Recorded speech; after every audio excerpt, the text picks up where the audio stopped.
Hello to all of our listeners. Today we are doing our follow through episode on the Business of Life Masterclass podcast for our interview with Sarah Boe. Her original episode aired on March 5th, and the topic is running with the miles and running the show. Barb Zant here, media sales leader and founder of the lifestyle brand, The Stay at Work Mom. Hi, everyone. It's Debbie Lundberg, performance and mindset coach with Presenting Powerfully. Debbie, we had wanted to have Sarah on for a while, and I'm so glad that the timing worked out for now. And so, what really resonated with me, there's a couple things that I did, but the action part. So I like to listen for themes. And our last guest, we had a theme of three, but for Sarah's, it's the action, the do part in our podcast. And what I love, one of the things that she said, and now I like to make little signs. Her plans have plans. That's how much she plans. And I Yes, loved that. she loves to plan, and she plans trips that are in cold places. She's going, when this airs, I think she will be in a cold place with her girlfriends. She does a lot of trips. She does a lot of planning. Her success, we titled the show Run the Miles and Run the Show. Oh, yeah. Because she really does. She runs many, many, many miles, truly. And I run some of them with her once a week, usually. And her running is much like her life. She's committed, she's driven, she's enthusiastic, she is positive, she's purposeful. I mean, there are so many words to use to think about Sarah Boe that because she shared it, this is her 41st year, she turned 40. And the fact that she has so much runway, and yet she has so much experience. I mean, she's been a business owner. She's had challenges in her life. She's changed careers. She's in a male-dominated career. Yeah. She's tremendously successful. She's got these kids that are thriving. She and her husband bought a dental practice. I mean, there's so much going on. And yes, she remains so focused. Like, to me, we were talking about run the miles, run the show. She's right. It's like run your plan is probably something we could have subtitled. So yeah, I like that. Listeners and our viewers, remember that life doesn't happen by accident. It happens through planning and through purpose and through action. And if there's, many, many, many of our guests have demonstrated this, it's simply that Sarah demonstrated it very clearly, succinctly, and while we were in the process of the show. And what some people don't know is she apparently woke up that day and she's had some sinus challenges, yet you and I would have never known it. And it's not for us to take from it to not acknowledge our health because she's addressing it.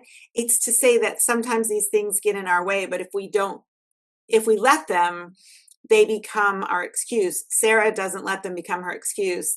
They power her to take action on whatever it is and overcome it. So even though her plans have plans, it's important to underscore that her plans have had challenges too.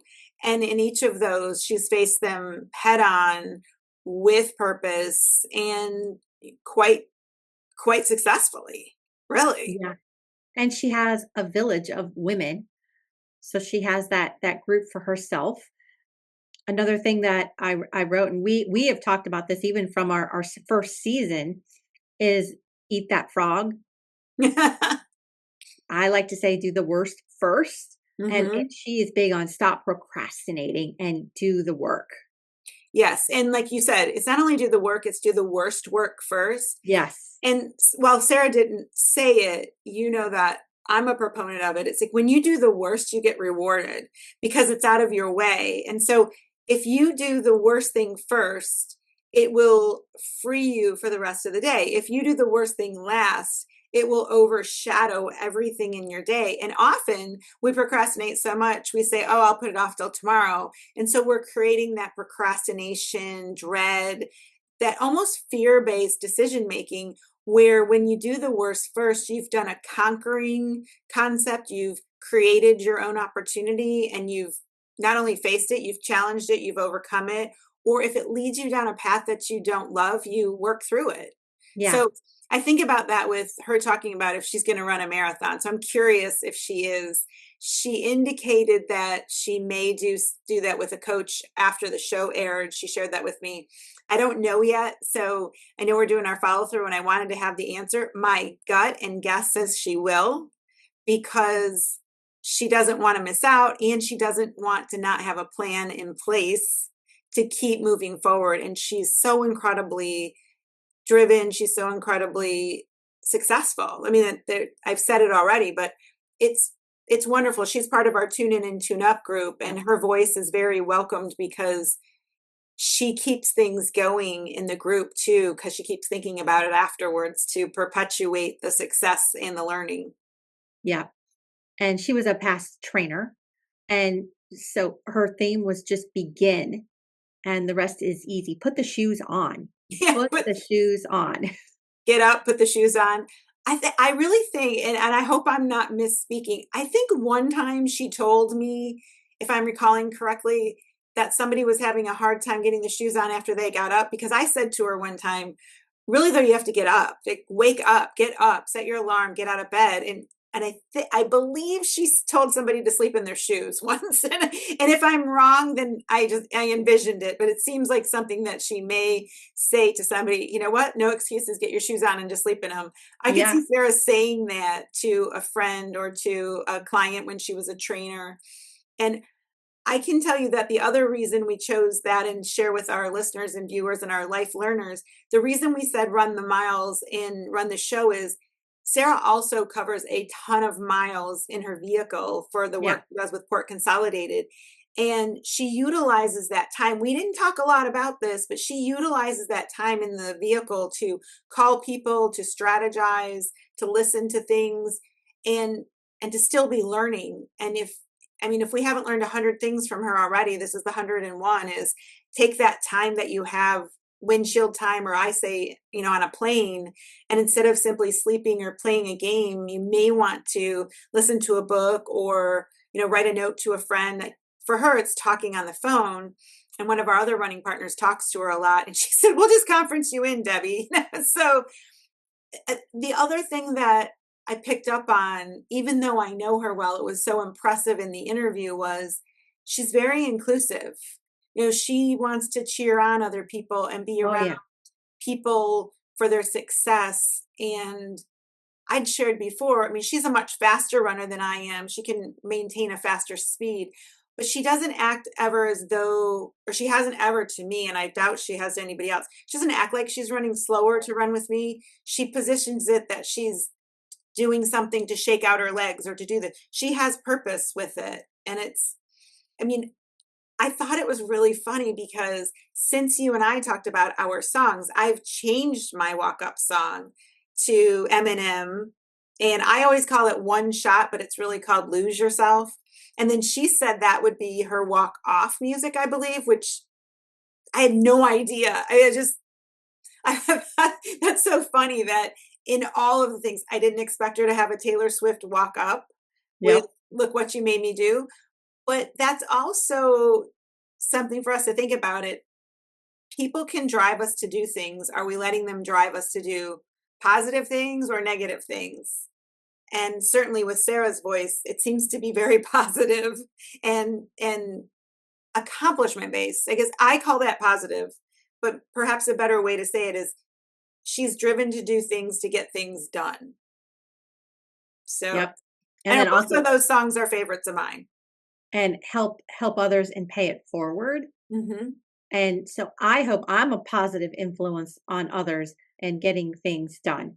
One of the things that did not work for me, and I think it's just because of the timing, and we do like to talk about both, is the 4:45 cardio, the wake up and cardio. It's dark, and so I wanted to do the cardio before. I do my 6 a.m. Workouts with Amy still, and I wanted to do the cardio before because otherwise that cuts my time spending with my family before school and work and all the things.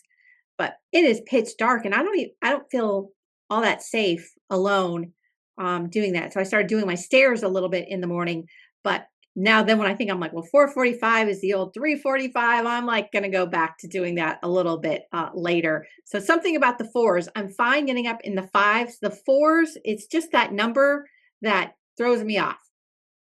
Well, I used to get up at 4:31, and Yep. then with my focus on hormonal health and all of that, and the proof that's been out there for people who are perimenopausal or menopausal to have 7 hours of sleep, I've really forced that issue in a good for good reason. It was challenging though.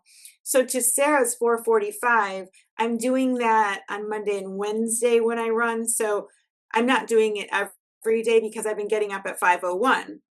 So now I'm doing 4:46, back to Brian Kornfeld, who we Yep. consistently give credit for getting us to Season do these one. odd numbers. So I am doing, and I'm with you, that though I back it up, and that means going to bed at 4:45 or 9:45, which seems early. At 10 o'clock seems normal, and for some reason 9:45 9:45. seems early. But anyway, I know it's not that early. So it's worked for me for those couple of days. But you're right. I am in a different. You and I are in a different phase in our lives than Sarah, and timing wise, the amount of sleep or the amount what time we want to get up. I'll tell you though that worst thing first, the days I don't do it, I'm reminded of you and Sarah, and I think, Debbie, come on. Now, what I have done from this is if I have something to do or to write or to communicate early, I will set my alarm to get up that 4:46 and then do that. And then my 5:01 alarm goes off, and then I get into my regular routine. So that's a little different. And it does Oh, I go like against, that. yeah, it does go against what some of our guests suggest of not doing any screen time. I'm I'm playing with it. So I'm not sure if that's a match for me or not, but listen, I'm going to keep running the miles and keep Yeah. running the show, and we'll see And the where we go. and the worst first. And I the find worst myself first. with that monkey on my back if I don't get that worst done. You are right. So, as we close this out, please know, listeners, that you can stay and connect with both of us on Instagram and Facebook at the Business of Life Masterclass. Me on Instagram at the Stay at Work Mom, and Debbie Lundberg is Debbie Lundberg most everywhere. Debbie is Debbie Lundberg Coach on TikTok. If you like what you heard, please rate us 5 stars. We are committed to providing you with 5-star guests just like Sarah. So stay tuned, and thank you for joining us for this episode of the Business of Life Masterclass, the podcast for successful people embracing every chance to accomplish and experience all you can in business and in life. Listen, choose, do. Thank you. Thank you. If you have ever thought, gosh, I'd like a collaborator, I wonder what else I could do, it's likely that the answer is a coach. Hi, I'm Debbie Lundberg, Performance and Mindset Coach with Presenting Powerfully. And if you would like confidential coaching to drive you to the next idea, the next role, or even to figure out your own brand, please reach out to us at Presenting Powerfully, 813-494-4438. Thank you.